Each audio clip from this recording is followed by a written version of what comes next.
right, here we are, John. We're back. Racing to Real Estate, episode 7. I remember this time. Yeah, and just to clarify everything, Josh, that was a soda pop that you just opened. Yeah, I was wondering. You heard the can cracking.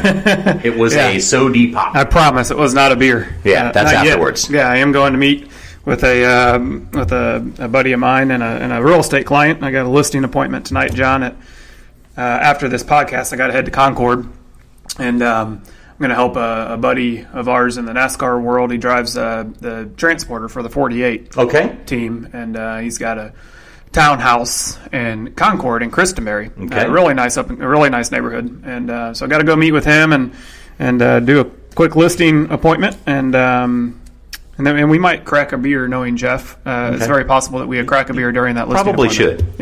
Yeah. I would recommend it highly. but for now, it's a carbonated LaCroix water, John. Not even a soda pop. Yeah, the mango. Yeah. So a little something to keep my throat hydrated during the podcast here. All right, so here we go. Racing to Real Estate. This is Season 2, Episode 7. We are coming to you from the offices of Anchor Real Estate here in Mooresville, North Carolina. Sunny Mooresville, North Carolina. About 75 degrees and sunny out there today. So that's always a plus. Good day to close on a lake house, John. Yes, that is big news. Yeah. That is a good thing. That was not an easy one. That was not an easy one. You are right. And but it's done now. It closed. So we closed on a home on Stone Marker. Closing days for realtors are always a good day. I mean, it means that we did our job. We got happy clients. We represented the seller.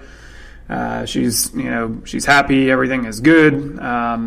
But that one was every transaction brings some challenges. That one certainly brought some. Yeah, and here basically is why.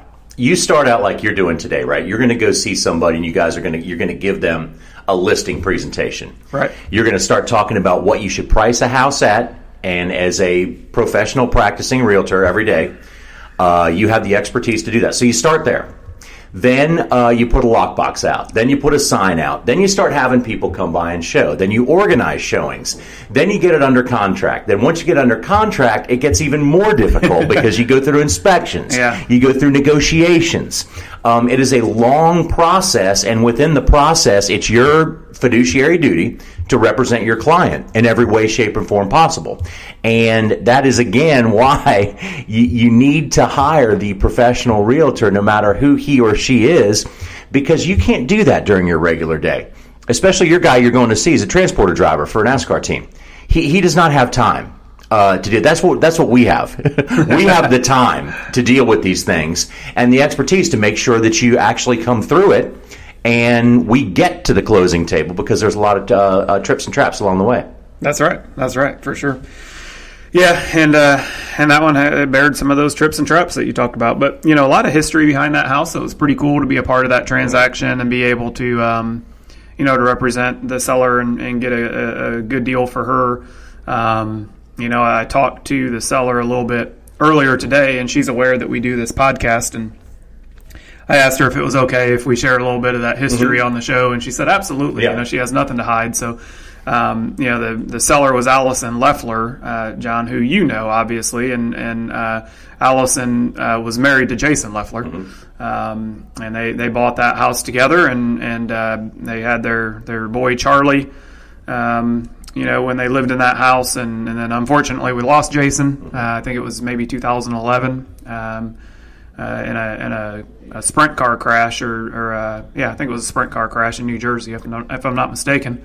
But a lot of history. The house was built by Bill Simpson. Yep. Which is kind of funny. About maybe a month ago, we were having dinner at a local establishment, and somebody was tapping me on the shoulder, and I looked over, and it was Bill Simpson. Wow. Yeah, it's a small world. Yeah, for sure.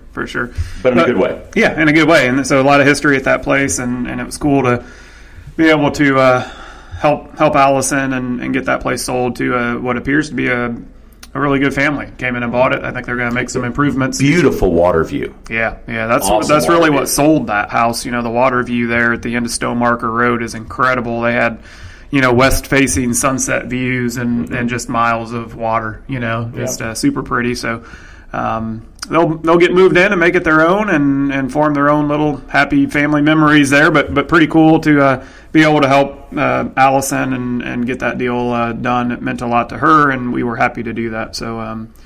And we do also have other waterfront property available. We do. If you're so inclined. Yeah, several. So, if you're easy to find us. It is easy to find us, and on days like this, it's always good to show waterfront properties, or to even think about just being on the lake. 75 degrees and sunny, and summer is just around the corner. So, all good there. But what else is going on, social or real estate wise, John? You got any big? Just fighting through inspections, due diligence periods, trying to get in touch with people who are difficult to get in touch with at times, and just representing our clients through what turned into. This is another one that has turned out to have a lot of ins and outs and a lot of trips and traps along the way. Sure. And we're coming to we're under a deadline. A lot of real estate contracts, when they put out a date, they say 5 p.m. on a certain date and time is of the essence. And when it says time is of the essence, it means that you make your decision by that time or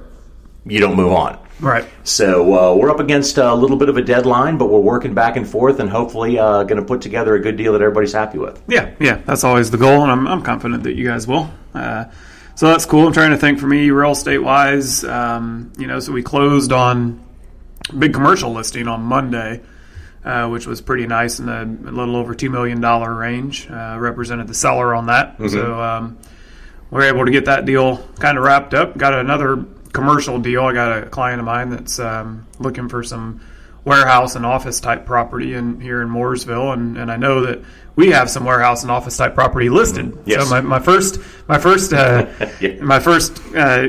that I sent over to him obviously was our space, but unfortunately, John, it's not the right area for him. He wants to be over in Talbert Business Park, other side of town, but. So helping him out with some stuff. I got that listing appointment this evening. And John, you remember last week on the podcast, I told you about my new listing coming out on last Thursday in Huntersville. Yes. So we had, I want to say, John, we had 17 showings by end of day Saturday, and we had a few offers. And we did get that house under contract on Sunday. Remember we said, watch out, get ready. So luckily that seller was in Bristol all weekend and was able to. I was able to approve appointments without having to really go through him because he was out of town. He left the house, ready to go, ready to show. It looked great, and we showed the heck out of it all day Friday and Saturday, and found a buyer out of a few different offers, and everything is working out good so far on that one. So happy to say we got that one under contract and looking for a closing in the next 30 days or so, which obviously then that seller turns into a buyer. Yeah.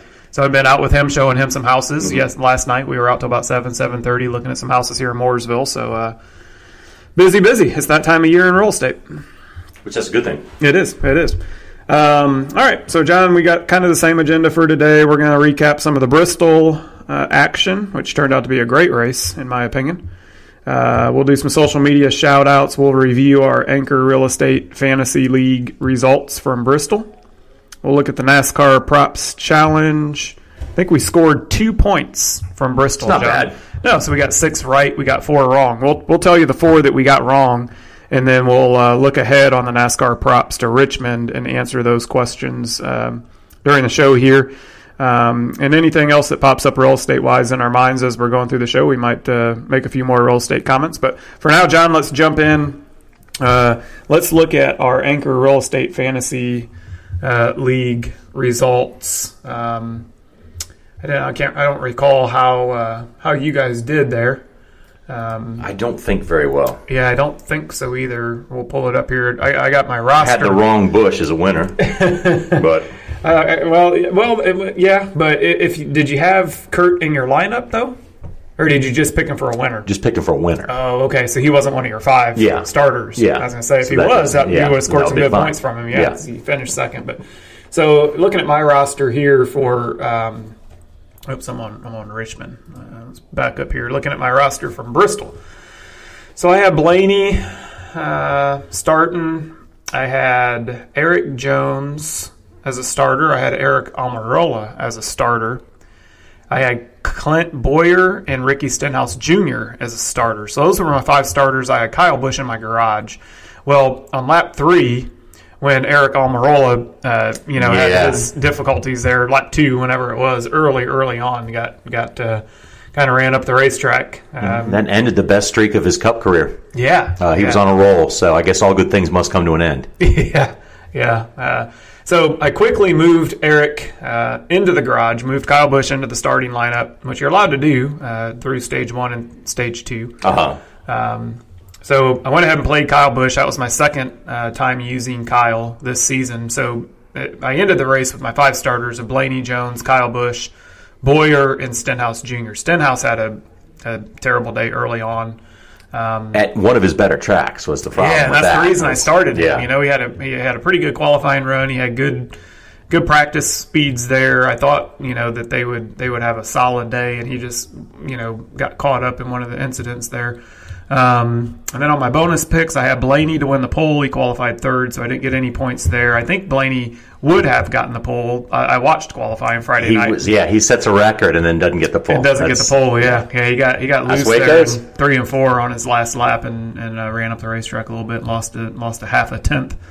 Kyle Busch I had picked for a stage 1 winner. He finished 6th in stage 1, so didn't get any points there.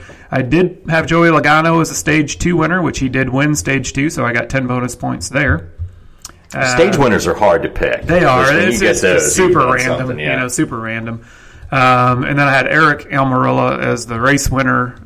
Obviously, he finished 37th, so no points there. I had Ford is the winning manufacturer, and the best Ford finished 3rd, so I missed out on my points there. So, not the best roster, but looking at the league results here, John, I finished 9th out of 15, which isn't great. Oh no, I'm sorry. That's the overall. Let's look at Bristol here first. I finished 8th out of 15. Scored 166 points at Bristol. We had Rubbin is racing, leading the way at Bristol, 233 points. Cliff Swinger, Biff's Girl, CLT 330 guy, and Isaiah 24 rounded out the top 5. I was 8th. And yeah, you guys, not a stellar day. 15th place 15th out of 15. John, you scored 85 points. So well, what we did, it was funny though, because I was not paying attention. I had put down the evil rectangle, and our good friend Patrick Duncan he was actually trying to help me. He said, "Hey man, you got this guy and this guy. Why don't you move them now?" And I said, I saw it when it was too late. So yeah, it didn't work. Yeah, it happens sometimes, But that's racing, though. You try to help out your competitors. That's right. Your fellow competitors, and that's what Patrick was trying to do. That's right, yeah. But some people are beyond help. Yeah. So looking at the overall results, Rubbin is racing, is now leading the overall standings for our league. 1,608 points. Pirate Girl, I believe. Pirate Girl. It's Leah. That's Leah. That's right. Yeah, we disclosed that last week on the show. That's right, yeah. Yeah, Pirate Girl is Leah. She's Pirate Girl place. Has been outed. Yeah, second place, 100 points back, 1508. She has CLT 330 guy. That CLT 330 guy is her husband, is Roger, right? Yep, yeah, Roger. Yeah. He told us the reasoning for that name. It has something to do, he's a pilot, right? He flies out of Charlotte. 330 is the model of plane that he flies. Yep. Yeah. Okay, so he's in 3rd place, only 1 point behind his wife, Leah. We got Patrick Duncan in 4th place at 1,499 points, so about 109 points out. And then we got Tyler Lucas rounding out the top 5, 1,493 points. So pretty tight through the top 5. I'm overall in 9th place with 1,382 points. And you guys last week, John, were tied for last. This week you did go ahead and fall to last. Solidly into last place. Yeah. We don't want to do anything halfway. We don't want ties. We want to be all the way. Yeah, so you're at 1,080 total points, which puts you 500 and change. It's a long season, people. Long season. Yeah, you got a lot of races to go. A lot of races. We're 8 in the books now? Just 8, Just 8. Yeah, so you still got 28 races to 28 races to make up a lot of points. So you got time to do it. And I think that's it for the Anchor Real Estate Fantasy stuff. John, what do you want to do next? Do you want to dig into the NASCAR props a little bit? Sure, those are fun. Yeah. Then we'll get to talking Bristol as we get through this too. All right, so looking at Bristol NASCAR Props Challenge. This is NASCAR.com. Free to play. Just go to their website. You can sign up. No leagues or anything. It's just an individual person. You can just sign up, and fun little game that you can play. No money involved. So they ask 10 questions. You pick your answers. You can change your answers up to a few minutes before the start of the race. So for Bristol, the 10 questions, John, we got 4 wrong. We got 6 right. So we scored 2 points total. Let's look quickly at the 4 that we got wrong. Let's see here. So the first one we got wrong. The Bush brothers won both races at Bristol last year. Which one has the higher finish? We said Kurt, didn't we? Yeah, we said Kurt. A mistake. But he ran second there, Yeah. So I mean, that's, but we thought it might be a mistake. Yeah. So Kurt ran second. Obviously, Kyle won. So we lost that one. That's -1 point. The next one. Let's see. The average start position for the race winner the past 6 races at Bristol is 10.6. Will Sunday's race winners start inside the top 10? We said yes that they would. So I guess that means Kyle Busch started outside the top 10. 18th. 18th. Started 18th. Yeah, I couldn't remember. Yeah. I couldn't remember, but yeah. So got that one wrong. Yep. Over under 7.5 different leaders in Sunday's race. We said under, so there must have been 8 or more leaders. I don't know what that total number was, but we got it wrong. That's the bottom line. And then I was frustrated with this one. Matt DiBenedetto, career best finish 6th at Bristol. Will he finish inside the top 10? We said he would. He had a solid race going. He ran inside the top 10 quite a bit. And then I think, with that late caution, and some cars pitted, took tires, some didn't. Kyle Busch obviously stayed out. I think Matt pitted. I believe he did, yeah. I think he might have pitted. Whatever happened there, it shuffled the running order up, and I think he was inside the top 10 when that caution came out. Yeah. Shuffled the running order up, and I don't know on the restart if he lost spots, or I don't know what happened there in the last 15 laps, but he ended up 14th. So outside the top 10. No, good run. Outside top 10, but not bad. Yeah, good run for them guys for sure. So anyway, we got 4 wrong, 6 right. Scored 2 points, and that gives us an overall rank, John, of 2,355 out of I don't know how many, but probably a lot. There's probably a ton of people that do this. It would be my guess, yeah. But in any event, let's look ahead. Let's talk a little Richmond here. NASCAR Props Challenge. Let's go through these questions one by one, John. Let's try to really think about these, put some thought into our answers, and have a goal this week of beating last week. Yeah, we want to be better than last week. So 3 or more points scored this week would be good. All right, here we go. Richmond NASCAR Props Challenge. Which Stewart-Haas Racing driver finishes higher at Richmond? Eric Almirola or Clint Bowyer? Clint Bowyer. Clint Bowyer is a great track for him. It is. He's won there. He's won twice. Yeah, he's got a couple wins there. Yeah, I think that's an easy one. Yeah, I'm with you. Although Eric has been running really He's been running really well. And he's a heck of a short track racer too. But Clint's going to outplace him. Yeah, Clint is good there. So I'm with you.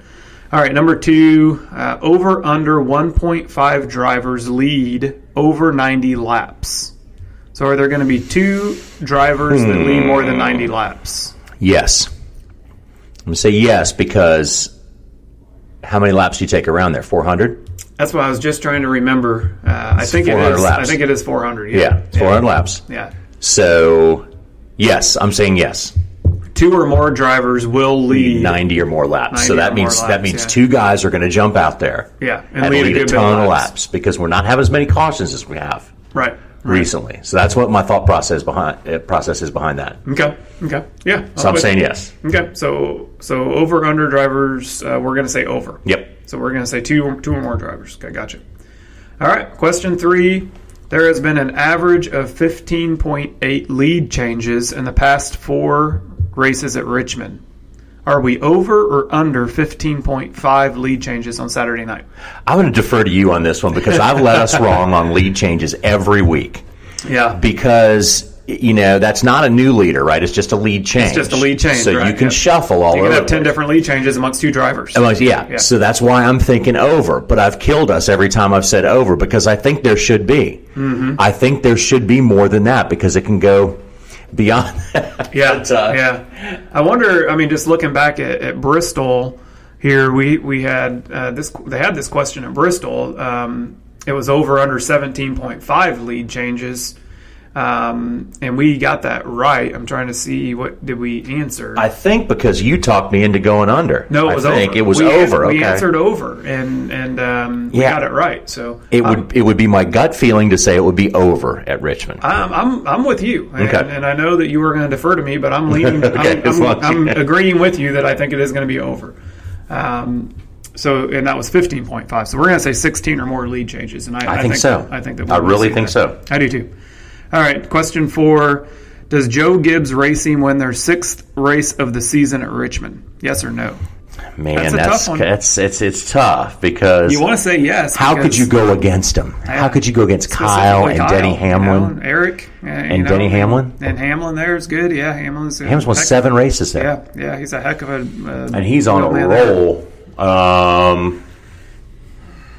Okay, my gut feeling is yes, and sometimes your gut feeling is the right way to go before you overthink it. And so I would just say yes, because I mean, if you say no to that, you're betting that neither Kyle Busch or Denny Hamlin will win at Richmond. Right, and that's a tough one, man. That's hard to bet against. And then you got Eric Jones and Martin Truex too. Yeah, which is a possibility, not as close. Yeah, I'd say Eric is probably the next best spot. I mean, Martin has never won a short track race. Although he's ran pretty dang second, good at them. A lot, yeah. He's got a great finish average. So we can't bet against that. No. We just can't bet against that. I'm with you. I say yes. They will win their 6th race of the season at Richmond.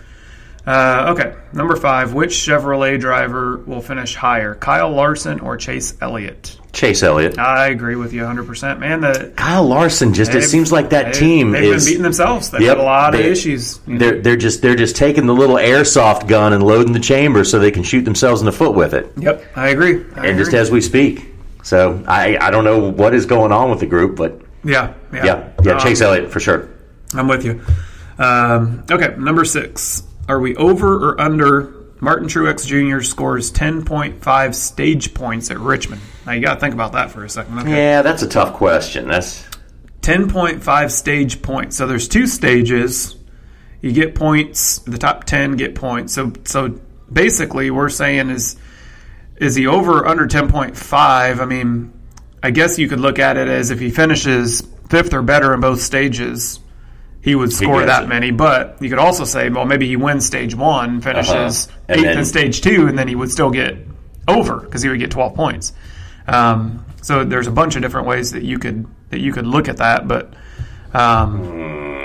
the question boils down to, is he going to run? I think he needs to run in the top 5 in both stages probably to get. So therefore I'm going to say no. Yeah, I am if you look at it that way. Okay. I am too. Yeah, I think that. Well, at least one way or another. If we suck at this one, we're at least going to know we agreed. We agreed on a lot of them. Yeah. There won't be any going back. Yeah, so we're going to say that Martin is going to score less than 10.5 stage points at Richmond. All right, moving on. Number 7, NASCAR Props Challenge, Richmond Raceway. Denny Hamlin has an average finish of 5.7 the last 6 races at his home track. Does he finish in the top 5 this weekend? Yes. I agree. Yes. I agree. Couldn't agree more. That's an easy one for me. All right, number 8, over under. Hendrick Motorsports has 1.5 drivers finish in the top 10. This 1.5 stuff. I mean, I guess what they're trying to tell us is making us pick between 1 or 2. Yeah. Because you don't have a half a driver. I don't know anybody with a half a driver. No. So you can't have a 0.5 driver. 2 drivers. So I think Chase Elliott will be in the top 10. Yeah. I mean. So it's top 10, not top 5? Top 10, yeah. Top 10. Two Hendrick drivers in the top 10 or no? Are we over or under 1.5? So we're over. We're over. There's 2. 2 of the 4 are going to finish top 10. Maybe Jimmy. I mean, Jimmy's coming off of a couple top 10 finishes. Yeah. Had a pretty good run at Bristol. And not that there's any racetrack that sucks for Jimmy, but that's one of his better ones. Richmond is? Richmond's one of his better in terms of top, not necessarily of wins, but average finishes and in top 5s, top 10s. He's really good there, even when he hasn't been winning.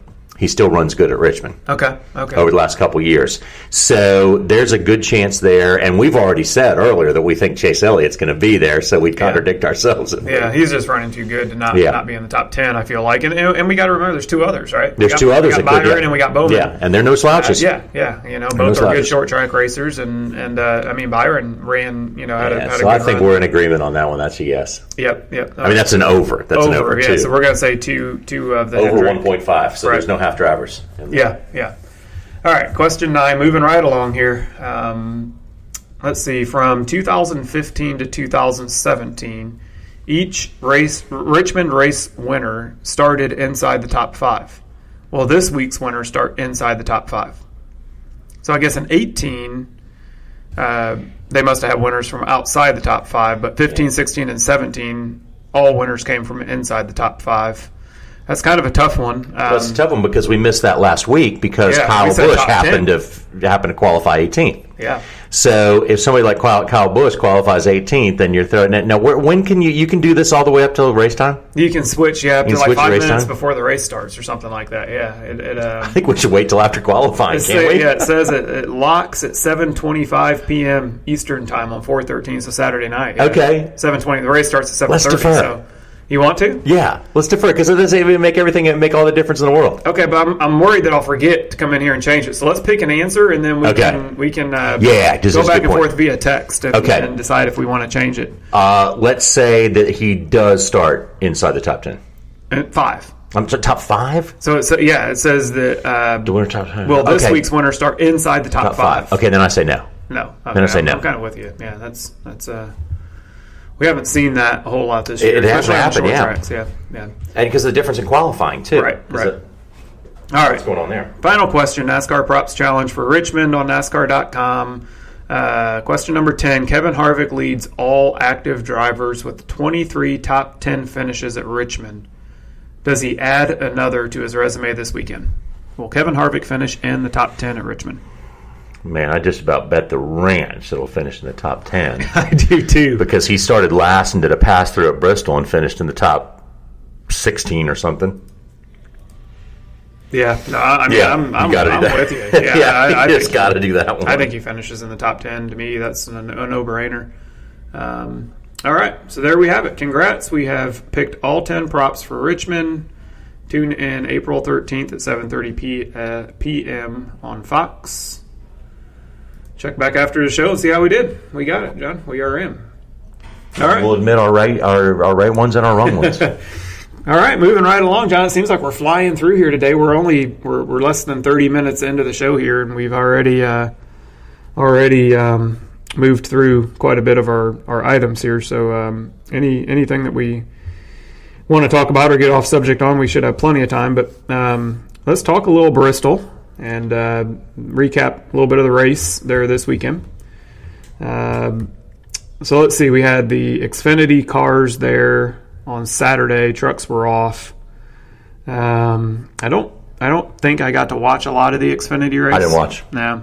Yeah. So that Christopher Bell won, and that's just about all I know. Yeah. And I think he won it in pretty good fashion. I think from the highlights that I seen, I think Christopher was.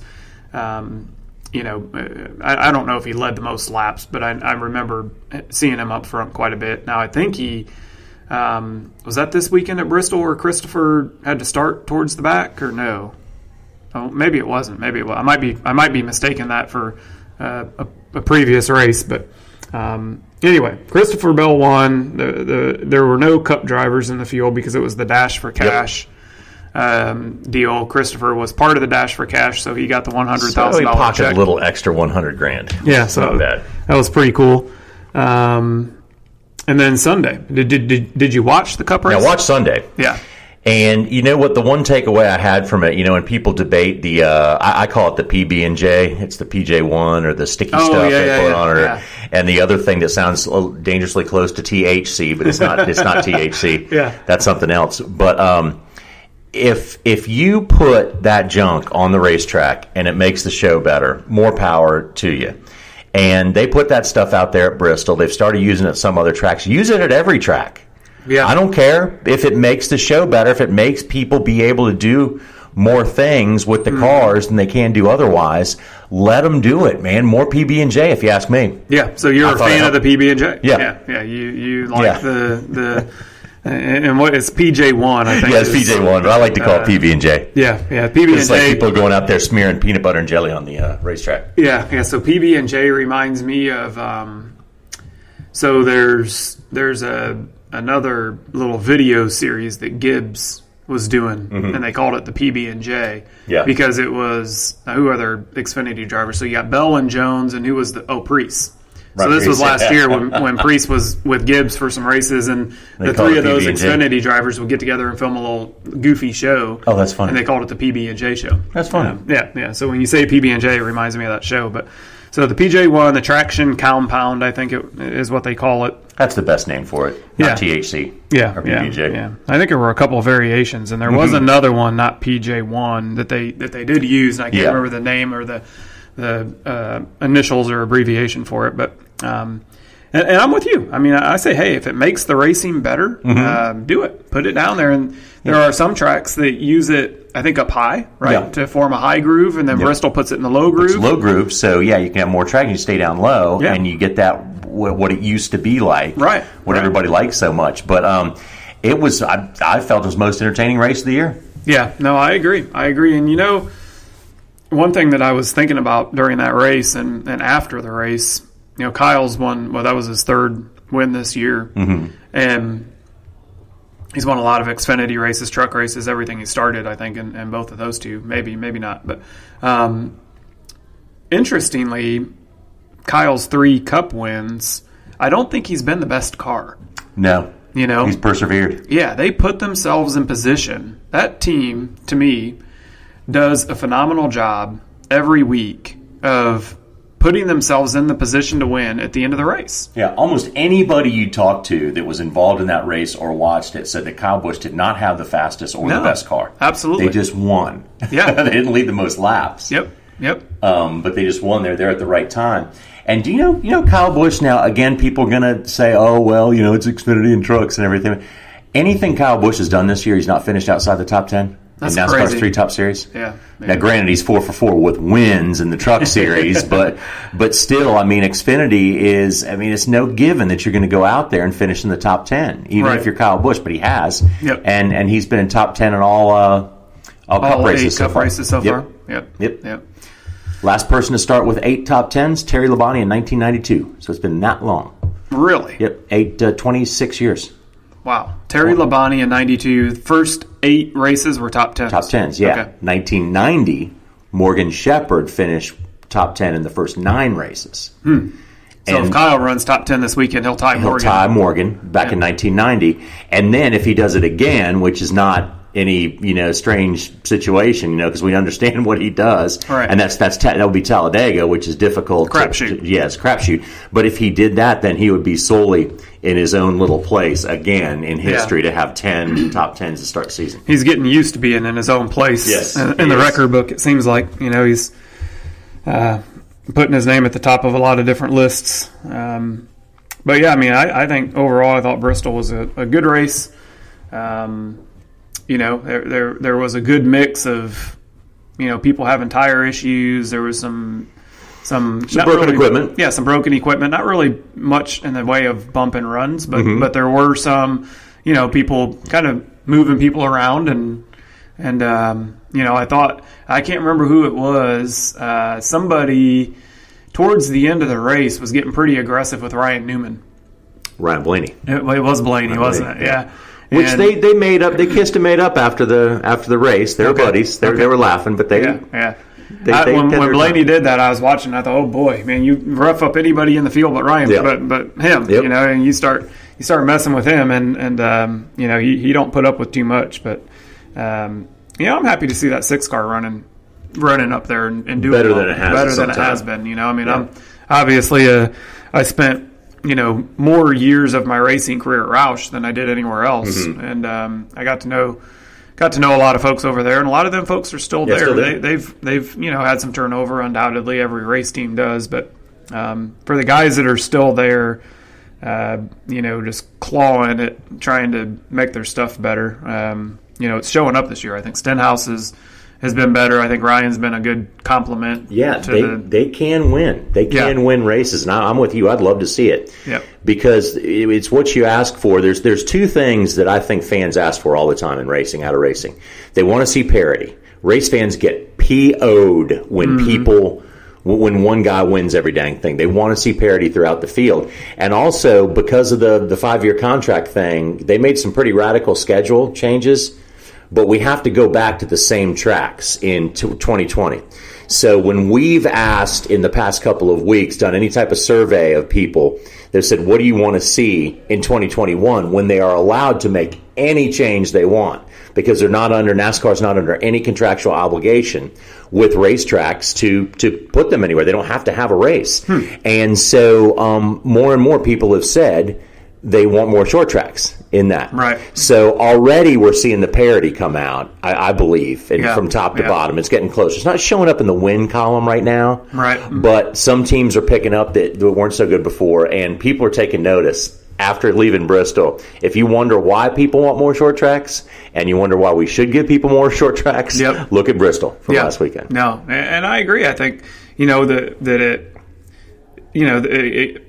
I don't want to say evens the playing field necessarily, but it takes all the aero crap out of it. It does. All the it does. And you can really start to see, some driver talent. Matt DiBenedetto, Chris Buescher. I think the world of Chris. He drove the pit stop car at Roush when I was there. Awesome, changing dude. tires. And man, has he come a long way. And I think Chris is a hell of a shoe. I think Chris is a phenomenal driver and has crazy talent. Where you level out this playing field, and then you get the parity you want. That you're after. So there's two things that tie together, but that's a couple years. That's 2 years down the road now. So we'll get back into the present right now. But that's But it will be interesting to see a couple of years down the road. There's been a lot of talk about potentially bringing Nashville. Back into the mix, and let us hope. That's a short track, and whether that would be for trucks or Xfinity, or maybe years down the road it would be Cup if they made improvements. But there was a pretty what I call, Josh, a BS announcement that came out that Nashville has already worked with a professional soccer franchise, Major League Soccer franchise, right? And they're supposed to be located in the same area as where this track is, right? So apparently there is some agreement to place a soccer stadium in a way that would make it unsafe to get fans in and out of a racetrack. So the headline of the article was, City Council looks at the inability now to bring a NASCAR race to Nashville because of the agreement with the soccer stadium. And right away, I just threw out a big yellow BS flag saying, look, guys, then just don't build the damn thing right there. If you got there's a million ways around that so-called problem. And this comes in, Josh, also to our other passion in life is real estate. There's a million ways around a problem. If you sit down and negotiate and look at it. So I'm saying these guys are starting to walk away from something that could be fantastic because one company wants a certain position of one stadium, of the soccer stadium. I mean, tell me you can't move the damn thing, or tell me you can't readjust the entrance to the NASCAR race. I read that article and I said, you guys are big wussies if you're just bowing down to pressure right away. That there's a little bit of an issue with this. Oh, so we can't have NASCAR. Yeah, let's just throw it out. Let's just forget about it. There's got to be a way to work around that for big sure. Dummies. Sorry, I just got you way off track, didn't I? No. I mean, this is good because we're we got time to kill if we want. Time to get me pissed off about something. So what else? What else are you pissed off about, John? That could go on forever. Well, I mean, me personally, I would love to see him get something worked out with Nashville. You should. I mean, they already gave him the damn banquet. Why have a racetrack there? It's a great city. It's a great city. Close to Charlotte. The people there would support it. And for that matter, if I can get on one more soapbox, I'll do it. Yeah. Okay. Let's hear it. West Coast has never done anything for NASCAR. In the past, in the present, or in the future. Okay. It is good to have some races out on the West Coast to make sure you have your fan base out there, but to cater to them with East Coast races. And when I say them, I say the fans that are out there, they want their NASCAR, but people understand in this world that it's an East Coast world we're living in television, sports, broadcasting, all things. It's an East Coast world. So people are used to, when we used to have 5 or 6 million people watching a race. It started at 1 o'clock on the East Coast. And people and on the West Coast knew that their NASCAR race started at 11 o'clock. Yeah. They just started drinking earlier. That's all you got to do. Yep. And if you look, do you ever watch Live PD? You like Live have PD? watched Live PD. Okay, I love Live PD. Okay. Actually, our dog likes to watch it because she's canine law enforcement. So Okay, gotcha. So we watch it for the doggy. She's a German Shepherd. So Yep. if you look at the opening of Live PD, it has a nighttime satellite map of the United States. Yep. So you can see the lights on in the cities where Yeah. the population I've seen center that. is. You Yep. seen that? Yep. Okay. Look a little closer at it next time. Look what happens once you get west of the Mississippi. The lights go dim. All the lights yeah. go away Yeah. until you get to LA and Phoenix. Right. So that's great. We got LA covered. We got Phoenix covered with racetracks. And we also got a beautiful racetrack in Northern California. So quit quit catering to a small portion of your audience. Yeah. Cater to the large portion of your audience and make it easier on them to watch their race, because when we had a standard 1 o'clock start time to races, that's when we had the biggest audiences ever. Yeah. Think about it. It's not difficult. Right. It ain't damn rocket science. It is, John. Do you think that is pretty much the sole reason? Is that it's for the folks on the West Coast? 100%. Yeah. 100%. And I've heard it from the horse's mouth, from the TV Right. executives and the NASCAR executives. Yeah. Oh man, we can't start. And what do they do with the damn NCAA tournament? And look at this: the NCAA final matchup between Auburn and Virginia. Yep. Lowest rated in years. They started later than they ever have in years. Yeah. They start almost 9:30. Right. And years before that, and they said, well, we got to help out the people on the West Coast. Well, you know what? Auburn and Virginia aren't on the West Coast. Last I checked, they're on the East Coast. Yep. So look at the overall. Look at your picture, and if you want to renegotiate things and look at things and how they used to work, you don't always have to change them to make them better. Right. You can Right. go back to better times. Yeah. That's a good thought. I mean, me personally, I always liked the earlier start time. I always loved a 1 o'clock. I think a 1 o'clock start time for a race is great. Yeah. And it's, there's got to be some, some data behind that. But look at the NFL. They start their games at 1. 1 o'clock. Very So if you're on the 1 West, o'clock if you're on the game, West Coast, hey, I want to see my team. I live on the West Coast, but I like the Patriots, right? Yeah, so 10 or 11 o'clock, depending on time zone. 10 or 11 o'clock. Yeah. Yep. All right, and so I'm just going to go get my beer at 9 and watch the damn game when it is, because I personally would love. I think it would be great if I lived on the West Coast. I have absolutely no problem whatsoever with starting the NCAA championship final game at 8 o'clock, because that means 5 o'clock. Okay, I get off work. Yeah. I go someplace. I watch my ball game. Yep. Have a couple beers, have some dinner, whatever. Yep. And then you're back at the crib, ready to work again Tuesday morning. Yeah. And same thing on Sundays.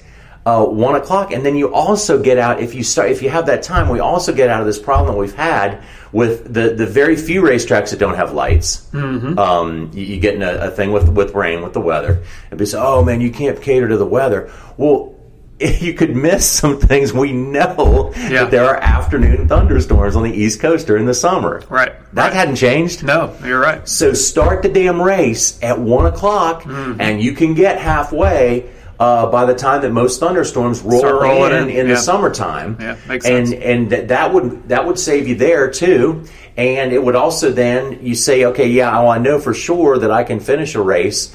And I don't know, Josh, how great a race is that starts in the daytime and finishes at night. We used to have one that did it, the Coca-Cola 600. Yep. We'd start during the day and race into the night and bring the lights up, because it was that race's what special. Made it different. Special. Made it different. Yep.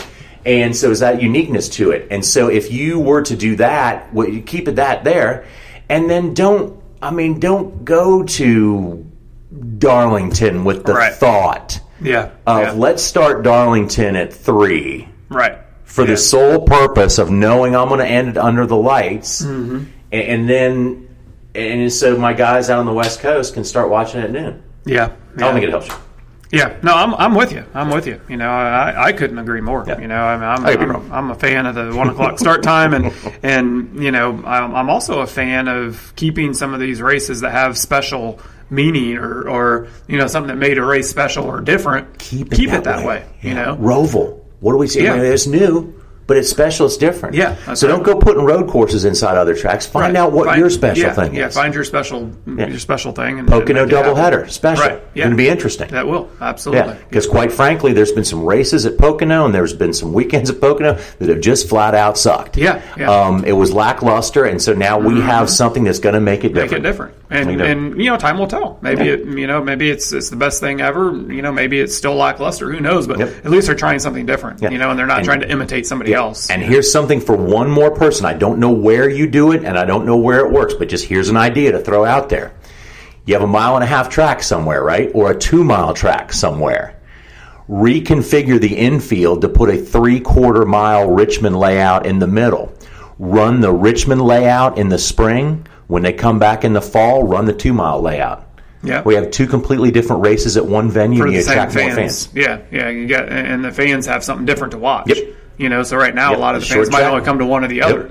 But say, I love this big ass track where these guys go 205 miles an hour. This is awesome. And someone go watch this one. And hey, man, 3 months later, I go back there. I got a 3/4 mile Richmond layout for short track beating and banging. I get two different things. Yeah, two different experiences at the same market. Yeah, because I love to spend other people's money. I'll spend your money all day long, man. I'll build. As long as I don't have to pay for it, I'll say build the interior racetrack. Yeah, that'd be cool for Michigan. Michigan, or a place like that. Michigan would be a great place because you got all those high stands at Michigan. Yep. So get people higher up in the spring race, say at Michigan. Spring race, you have the 3/4 mile in there, and then go back in the fall, or go back at the next time. Those are both summertime races, I believe. Yeah, they're not too far apart from each other. Not too far apart, but then when you go back there the next time, you're on this big ass 2 mile track, right? And the fans sit a different way, get a totally different experience. So that's my free idea. So any race car promoter, racetrack promoter, you do not have to give me any type of consultant fee for that. But that's my idea. Maybe just a free ticket to come to the race. I'd love that. That'd be fun. Yeah. Or good parking is what I that's even better. Paying for the ticket is you get your worth there, but the parking can suck for sure. Make sure we can bring some of our buddies with us. So. Yeah. Okay. Well, cool. All right, John. Well, any other rants you want to get off the top of your chest real quick? Well, actually, the next one is our little social media challenge. Social media shout out. So let's jump into it. Here's my rant on that. Studies have shown, how when people, a lot of the big thing right now, a lot of people like to go on a juice cleanse or a body cleanse, where you just have like fruit juice or vegetable juice for a week or so. Yep. Cleans out your body. You quit the beer, you quit the caffeine. If you smoke, you quit the nicotine or tobacco, all the impurities, get it out of your body. Well, a recent study has shown that your mental health can have an exact same effect of cleansing if you go away from the evil rectangle. If you do a social media cleanse and stay off of social media for a certain period of time, it has the same effect on your brain and your happiness as the body cleanse has on your body. Wow. And I believe it. I don't believe everything I read on the intranet. Yeah. But I think if you cleanse your body, your mind from social media for a certain period of time, you'd maintain mental health. Well, there's probably something to that. John, and this is no secret to you. You and I have had these conversations. If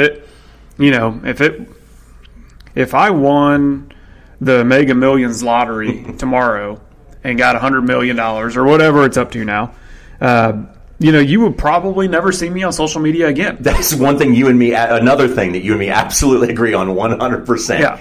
You would see my butt getting on a plane as the door closed to some undisclosed island somewhere in the Caribbean, and you would never see me on social media again. Yeah. So I'm very active on social media. I do the Twitter, I do Snapchat a little bit, not much, but I am on Snapchat. I'm on Instagram. I'm on Twitter. I'm on Facebook. But it's a business tool. It's a business tool for us. Yeah. And that's a large part of what drives me to do that. And I could see. So did you see that on social media, ironically? It was on social media. Where I actually saw it was on Yahoo.com. Okay. I have one computer where Yahoo is my homepage, and it just pops up because I'm not smart enough to reset it or anything, but Yahoo pops up. Yep. And I saw it on Yahoo.com, and I read it and said, man, this makes, because the aspect of sharing a good time, the aspect of telling people what you have for sale, what you're trying to do with your business. Maybe this is of interest to you, maybe it's not. That's all the good aspect of social media. But when people get on you and tell you, say, that's why I completely stay off of anything political or anything like that on social media. Absolutely. Because it can be pretty negative. It can be pretty damn negative. It's very rarely is it positive, and that's what we use it for. Yep. Is the positive things. Yeah. But even sometimes our positive posts get negative comments. Yeah. Or, people. Not thinking that we're posting things that we should, or complaining about a beautiful house picture, or something. And if you can do that, you may need to do that cleanse. The cleanse might be for complain. you. Yeah. You can complain about that. There is no pleasing you people. Yeah. All right, so my social media shout out today comes a buddy of mine, Chase Janes, is a local racer. We sponsor him. Anchor Real Estate sponsors him. He runs a late model out at Hickory. And we try to help him out. I think the kid, I call him a kid, he turned 18 now. He's a senior in high school. I think he has a lot of talent. I think he's one of these guys. So I grew up with his dad, his mom and dad in Indiana. So I've known their family for a long time. And Chase is one of these guys that, you don't run into a lot of high schoolers that, are just very well mannered and address people as sir and ma'am, and very thankful for what they got. And Chase doesn't come from a lot of money. They scrap and do everything they can to get their car together to go to the racetrack every weekend. They don't have unlimited funds. They don't have big corporate sponsors, or his parents don't own businesses that support or give a lot of money towards his racing. But I wanted to give Chase a shout out. He went to the opening night at Hickory. He's really pumped up about this year. They got the new crate engine that's supposed to be super competitive. Last year they had a built motor that they had a lot of issues with. So they were able to step up this year, get one of the crate motors that's super competitive. They got a new body on their car. They made a lot of good changes. They were super excited going into the race season, and they went out to Hickory for the opening night. Chase got, I think he was running 4th or 5th or something in late models there at Hickory, and got mixed up in a little crash and ended up breaking his wrist in the wreck. And so he's had to sit out. And I seen a post from him on social media earlier this week.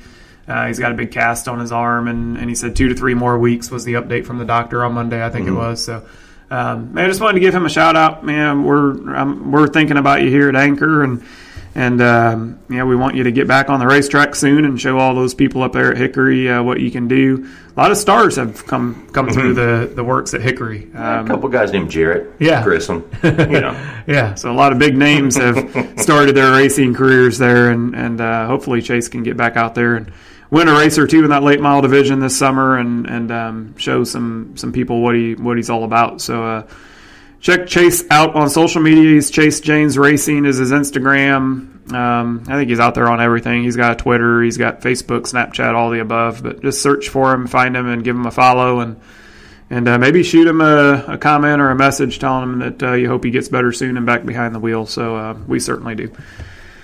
All right, John, I think that's it on the social media stuff. Let's. What do you got for Clear to Close today? Got anything good? What? I think when we got me on my rants and raves a little while ago, I think I just pretty much emptied the chamber on everything that was on my mind. But I just at this time every week that, man, if you're out there listening to us, just remember, man, it is so much easier to be nice to somebody than it is to be mean. Yep. An act of kindness is so much easier than it is an act of a random act of nastiness. So take the easy way out. Yeah. Be kind. Yeah, be kind. Be kind. I like it. So for me, just some upcoming things here. We're heading into some busy spring and early summer months. So a lot of things going on. Let's see. We got a RPAC event, which RPAC is the Realtor Political Action Committee.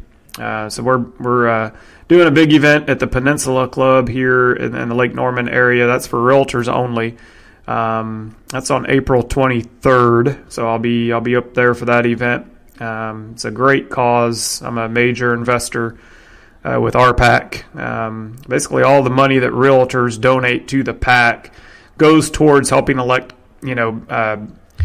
candidates that support private property rights and home ownership. There's a lot of policies out there, believe it or not, that aren't super favorable for homeowners, or there's stuff in regards to private property rights that aren't real favorable.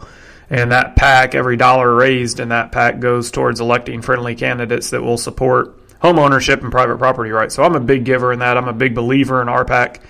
And we got a little fundraising event at the Peninsula Club. So if you're a realtor in the Charlotte area and you listen to our podcast, do stop out to the Peninsula Club on April 23rd and check us out. Let's see.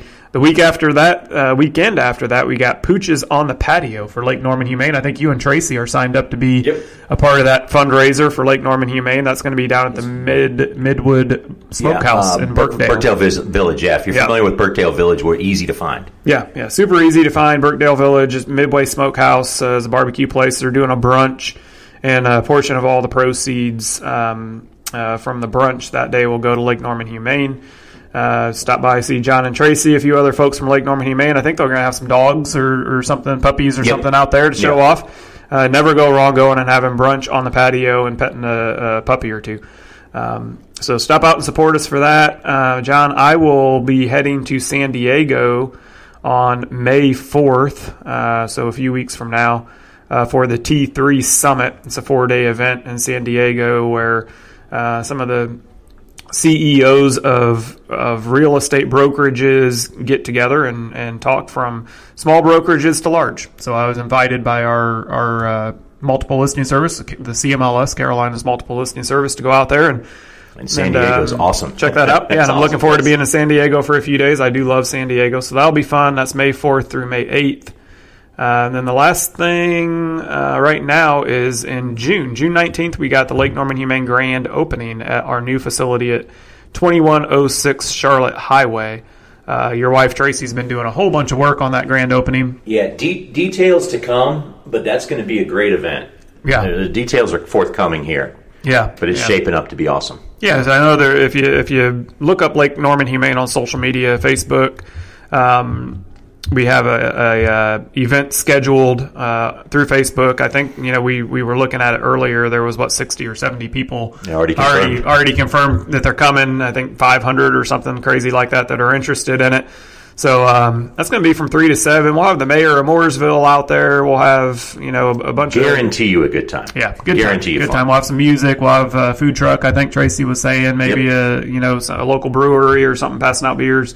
I don't know all the details. Details are forthcoming, but it will be a super fun event. So those are a few things coming up on the calendar. It's going to be a busy second quarter to 2019, but we're ready for it. And I look forward to these events and ones in the future. So, John, I think that's about it for today. We've got Richmond this weekend. I'm looking forward to watching some more short track action on Saturday night. It's a Saturday night race, so tune in. Other than that, we're keep digging with the real estate stuff, and we'll be back next Wednesday for another episode of Racing to Real Estate.